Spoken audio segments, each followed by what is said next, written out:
Good morning all. This is class 7 chapter Henry. इसके writer जो है रस्किन बॉन्ड है. इसमें एक boy introduce his unusual pet chameleon. Read on the find out more. So this is the story of Henry, our pet chameleon. Chameleons are in a class by themselves and no ordinary reptiles.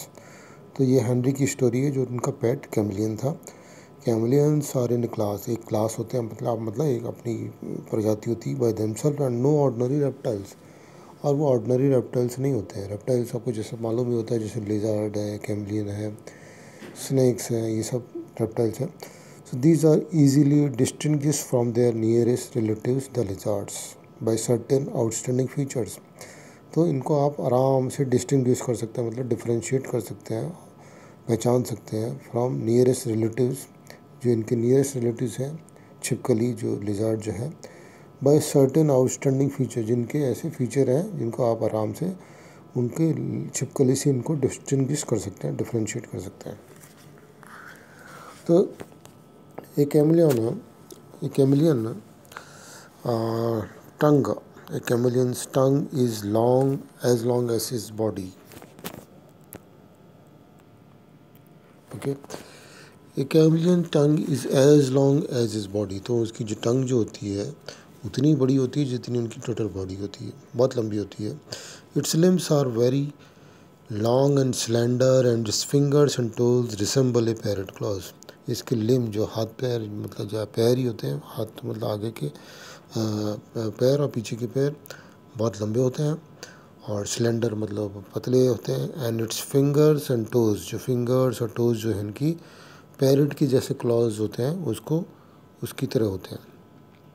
On its head may be any of several ornaments. उसके head में ऐसा है जैसे बहुत सारे ornaments होते हैं. Ornaments का मीनिंग ये है जैसे रूस्टर के जो ऊपर में बने रहते हैं, एक रेड कलर का जैसे ऑर्नामेंट जैसा होता है, वैसे ही रूस्टर मतलब जो मुर्गा होता है, वैसे ही इसके भी बने होते हैं.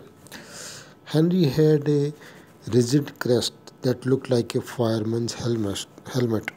तो क्रेस्ट का मतलब होता है जो कैमिलियन पे जो होता है, pointed top part of the head का जो पार्ट होता है वो पॉइंटेड होता है, और वो ऐसा लगता है जैसे कि जो फायरमैन जो होते हैं, जो आग बुझाने वाले जो आते हैं, फायरमैन के जो हेलमेट होते हैं, वैसा ही होता है, वैसा दिखता है वो. Okay. Henrys eyes were is most remarkable feature. उसकी आइज़ जो होती है हेनरी की, वो बहुत रिमार्केबल फीचर थी. They were not beautiful but his left eye was quite independent of his right. Beautiful तो नहीं थी, बट जो लेफ्ट आई और राइट आई जो होती है अलग अलग होती है एकदम, दोनों एक दूसरे से इंडिपेंडेंट होती है. He could move one I without disturbing the other. एक आई को मूव कर सकता है, दूसरी आई को कांस्टेंट रख सकता है. Each eye ball bulging out of his head. Bulging मतलब बाहर निकली रहती है उसकी आई बॉल जो है हेड से, मतलब उसकी बाहर निकली रहती है eyes. Wobbled side to side, backward and forward, और इधर उधर वो घुमा सकता है, उनको साइड टू साइड घुमा सकता है और आगे पीछे कर सकता है. This frenzied movement gave Henry a horrible squint. Frenzied का मतलब होता है जो अनकंट्रोलेबल मूवमेंट जो होता है, एक्साइटेड, वाइल्डली एक्साइटेड मूवमेंट जो होता है आइज़ का, उसको एक हॉरिबल स्क्विंट देते हैं. स्क्विंट का मतलब होता है, इसमें दिया है, condition of the eye muscles that cause each eye to look in a different direction. तो एक आई जो है, दूसरी आई जो है डिफरेंट डायरेक्शन में देख सकती है. दूसरी आई, एक आई कांस्टेंट रहेगी, दूसरी आई जो है अलग से दिखती है. आपको लगेगा कि वो कहीं और देख रही है, ऐसा. And one look into the Henry frightful gaze was often enough to scare people into believing that chameleon are dangerous and poisonous reptiles. और अगर आप उनकी जो फ्राइटफुल, जो डरावनी गेज जो दे रहती है उनकी, जैसे वो घूरता है डरावनी वे में, वो लोगों को डरा देता है. और लोग बिलीव करते हैं कि कैमिलियंस जो होते हैं वो डेंजरस होते हैं और पॉइजनस रेप्टाइल्स हैं. पॉइजनस रेप्टाइल्स है करके लोग इस तरह से उनसे डरते हैं. वन डे, नेक्स्ट पेज आता है. One day, grandfather was visiting a friend, and when he came upon a noisy scene at the garden gate, जो grandfather जो है वहाँ पे एक फ्रेंड के पास गए थे, वहाँ पे उन्होंने एक देखा गार्डन गेट पे एक नॉइजी सीन बना हुआ था, लोग इकट्ठे हो गए थे. Men were shouting, hurling stones and brandishing sticks. तो मैन जो थे वहाँ पे शाउट कर रहे थे, पत्थर मार रहे थे, और ब्रेंडाइजिंग का मतलब दिया है कोई स्टिक को वेपन की तरह यूज़ कर रहे हो, मतलब स्टिक से किसी को मार रहे हो. The cause of the uproar was a chameleon that has been discovered sunning itself on a shrub. तो ये सब चीज़ का कारण था, ये जो हो हल्ला हो रहा था वो उसका कारण था एक कैमिलियन जो वहाँ पे अपने एक झाड़ी के ऊपर में अपना धूप सेक रहा था. Someone claimed that the chameleon could poison people 20 feet away simply by spitting at them. किसी ने बोला कि कैमलियन जो होता है आपके ऊपर में पॉइजन छिड़क सकता है 20 फीट अवे से भी, मतलब 20 फीट अवे दूर से भी वो आपके ऊपर पॉइजन छिड़क सकता है. The residents of the area had Ryzen up in the arms. जो लोग थे वहाँ के वो Ryzen up in the arms का मतलब लिखा प्रोटेस्ट कर रहे थे, ये सब के लिए उसको भगाना चाह रहे थे. Grandfather was just in time to save the chameleon from certain death. तो ग्रैंडफादर एकदम टाइम पे आए, नहीं तो उन लोग उसको मार ही देते. He brought the little reptile home. वो घर लेके आ गए. And the chameleon was Henry and that was how he came to live with us. और इस तरह से वो हमारे घर में रहने आया. When I first visited Henry, okay, When I first visited Henry, he would treat me with great caution. वो मुझसे थोड़ा सावधानी रहता था और इतना जल्दी घुला मिला नहीं था. Sitting perfectly still on his perch with his back to me. और आराम से बैठा हुआ था अपनी पर्च में, जो एक हॉरिजॉन्टल बार होती है उसमें बैठा हुआ था और उसकी तरफ बैक किया हुआ था. The eye nearer to me would move around like the beam of a searchlight until it had me well in focus. तो उसकी एक आँख जो थी मेरे को घूर रही थी, जैसे सर्च लाइट जैसे घूमती है, जब तक उसने मेरे पर फोकस नहीं कर लिया वो घूम रही थी. Then it would stop and the other eye would begin in independent survey of its own. तो पहली आई ने जब पूरा काम कर लिया तो दूसरी आई से भी वो ऐसे ही देखने लगा. और a long time Henry trusted no one and responded to my friendliest gestures and with grave suspicions. बहुत दिनों तक उसने उसको हेनरी ने जो उसको मतलब बिलीव नहीं किया, और जितने भी उसने दोस्ताना व्यवहार किया उसके साथ, बट वो हमेशा शक की निगाहों से ही देखता था Henry. Tiring of this very attitude, very means cautious attitude, I would tickle him. उसके साथ वो गुदगुदी करता था gently in his ribs with my finger के साथ उसको गुदगुदी करता था हेनरी को. This always threw him into a great rage. But उसको बहुत गुस्सा आता था हेनरी को. He would blow himself up to enormous size as his lungs filled up with air.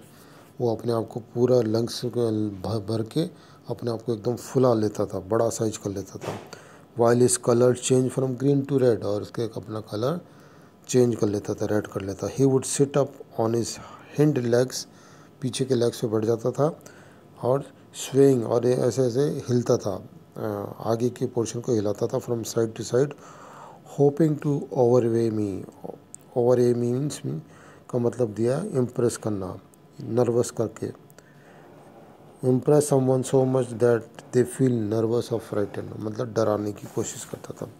Opening his mouth very wide he would let out an angry his.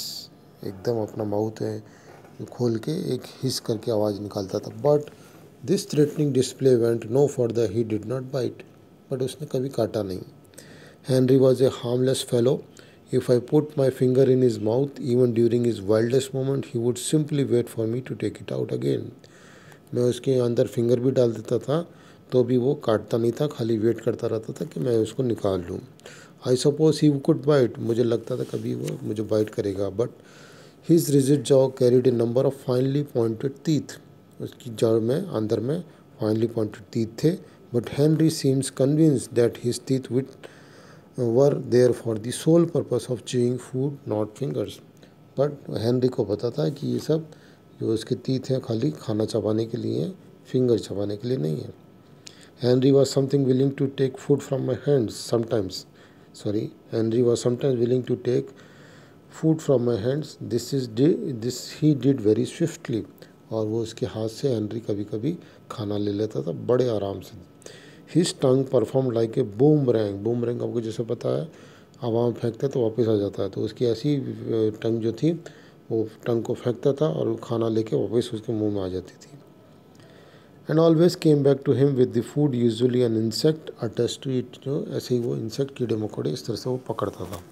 Although Henry did not cause any trouble in her house, he did create somewhat of a riot in the nursery school down the road. It started out quite innocently. Although उसने घर में कुछ problem नहीं करी थी, but एक बार उसको school चला गया था एक मिस्टेक से, तो वहाँ पे उसने स्कूल में ऐसा थोड़ा ऐसी एक हो हल्ला करा दिया था, नॉइजी कन्फ्यूजन करा दिया था. When the papayas in our orchard were ripe, grandmother sent a basketful to her friend Mrs. Ghosh, who was the principal of the nursery school. जो हमारे घर में पपाया जो बाग में जो थे गार्डन में जब वो पक गए थे, तो हमारी ग्रैंड मदर ने अपनी नर्सरी स्कूल की जो टीचर थी, जो उनकी फ्रेंड थी, वहाँ पे भेजे थे बास्केट में. Here Henry went searching for beetles and slipped in among the papayas unnoticed. Henry जब वो बास्केट जा रही थी तो वो हेनरी जो था बीटल जो कीड़े होते हैं उनके सर्च में बास्केट में घुस गया था, किसी ने नोटिस नहीं किया. The gardener dutifully carried the basket to the school and left it in Mrs Ghosh office. Gardener ने वो बास्केट जो है मिसेस घोष के ऑफिस में छोड़ दी. फिर क्या हुआ? When Mrs. Ghosh returned after making her round, she began examining and admiring the papayas, and out popped Henry. तो मिसेस घोष जब राउंड लगा के वापस आई तो उसने देखा कि पपाया की जो बास्केट रखी है उसको थोड़ा उसने ऐसे हिला डुला के देखा, मीन्स उनको थोड़ा देखा, और उसमें से एकदम से पॉपअप करके हेनरी बाहर आया. Mrs Ghosh screamed. Henry squinted up at her, both eyes revolving furiously. Mrs Ghosh चिल्लाई और हेनरी ने अपनी स्क्विंटेड आई जो थी वो दोनों आई को हिलाते हुए एकदम फ्यूरियसली, मतलब थोड़ा एंग्री होके देखा. Mrs Ghosh scream again. Henry colours change from green to yellow to red. और जब वो वापस चलाई तो इसका कलर भी चेंज होता गया. His mouth opened as though he too would like to scream. उसने अपना माउथ ओपन किया जैसे वो भी चिल्लाना चाहता हो. An assistant teacher rushed in, took one look at the chameleon and joined in the shrieking. और एक असिस्टेंट टीचर आई, उसने भी देखा और वो भी चिल्लाने लगी. Henry was terrified. He fled from the office, running down the corridor and into the classrooms. Henry वो भी डर गया था, वो वहाँ से भागा और क्लासरूम में जाके घुस गया. Then he climbed up on a desk while children ran in all directions. और एक डेस्क पे चढ़ गया और चिल्ड्रन सारे डायरेक्शन में घूमने भागने लगे इधर से उधर. Some to get away from Henry and some to catch him. कोई उससे भाग रहे थे, कोई उसको पकड़ने के लिए भाग रहे थे. Henry finally made his exit through the window and disappeared in the garden. और फाइनली हेनरी ने वहाँ से भाग गया और गार्डन में गायब हो गया. Then grandmother heard about the incident from Mrs Ghosh and but did not mention the chameleons were ours. Grandmother ने इस इंसिडेंट के बारे में सुना टीचर से, ग्रैंड प्रिंसिपल से, बट उन्होंने ये नहीं बोला कि कैमलियन हमारा है. It might have spoiled their friendship. अगर ऐसा बता देती तो उनकी फ्रेंडशिप ख़राब हो सकती थी. Grandfather I did not think Henry would find his way back to us. हम लोगों ने सोचा कि वो यहाँ तक नहीं आ पाएगा. Because the school was 3 blocks away. Because जो स्कूल जो था 3 block अवे था. But a few days later I found him sunning himself on the garden wall. But थोड़े दिनों बाद मैंने उसको देखा कि वो हमारी गार्डन वॉल पे धूप सेक रहा था. Although he looked none of the words for his adventure, he never went abroad again. But वो ऐसा नहीं था कि बट वो अच्छा दिख रहा था. लुक नन द वर्ड्स मतलब बेकार नहीं दिख रहा था, अच्छा दिख रहा था. But he never went abroad again. कभी भी वो वहाँ से फिर बाहर नहीं गया. Henry spend the rest of his days in the garden where he kept the insect population well within the bounds. और वो हमारे गार्डन में रहा, वहाँ पे बैठ के इंसेक्ट्स खाता रहता था, जैसे इंसेक्ट की पॉपुलेशन ज़्यादा नहीं बढ़ी. इस तरह से उन्होंने चैप्टर को एंड किया. तो ये रस्किन बॉन्ड का चैप्टर स्टोरी थी. So thank you for watching this video. Thank you very much.